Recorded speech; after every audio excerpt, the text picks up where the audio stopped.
I didn't know this was down here, to tell you the truth. I got directions to come to work for the lady that owned the shop then, and so that's how I found out about it, and it just seemed to be perfect. UT redid this building, and I think I told you that earlier, that all that was standing on the bank side was just the walls, and I was told there was a tree growing in the middle of the room, and so then when UT redid it all, they did it as an architectural project. Now, it was a butcher shop to begin with, and it had an apartment upstairs, and there was a family that they were the caretakers of all the churches in the neighborhood that lived upstairs, and they had one child, and they were the Alleys. Kelton Alley was the child, and Buey Alley was the Buey and May, and they're all buried in the cemetery by the Masons Lodge. But the downstairs was a butcher shop, but then after it closed, the Norths, they opened a restaurant because there was marble industry out where the water is now. The water is,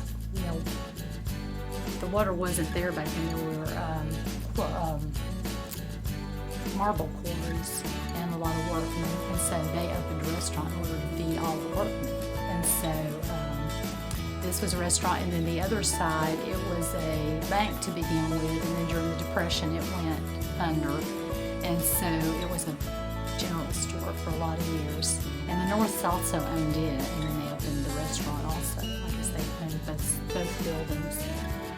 The buildings, after all of that, they were empty for a long time, and a UT professor bought it, and they redid the interior and the exterior as a home. Great neighbors.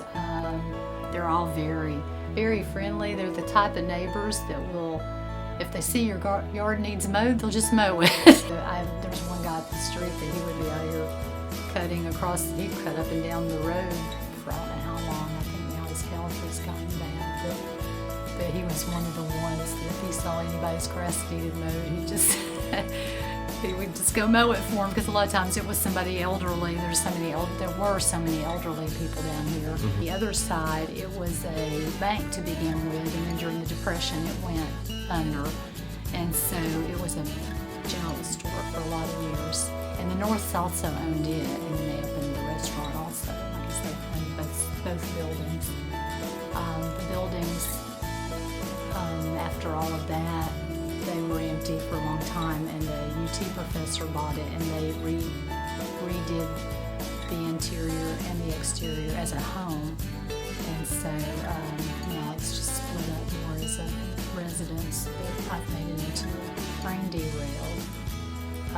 My customer that owned this side, that was a restaurant, has told me about that the train derailed, and the one man was here even, and he said, it makes me nervous every time I hear the train go by, because I was here when it derailed. And he said that they looked up and they saw it coming off the tracks coming toward the building, and he said they all took off for the back of the building, and luckily the cars were full of coal, and so the weight kept it from, if it had been empty, he said it probably would have come through into the front of the building, but because it was so heavy, it just ended up toppling over, and coal was all over the streets. A lot of people will come down here to reminisce, and they'll tell me their stories, and it is kind of a neat,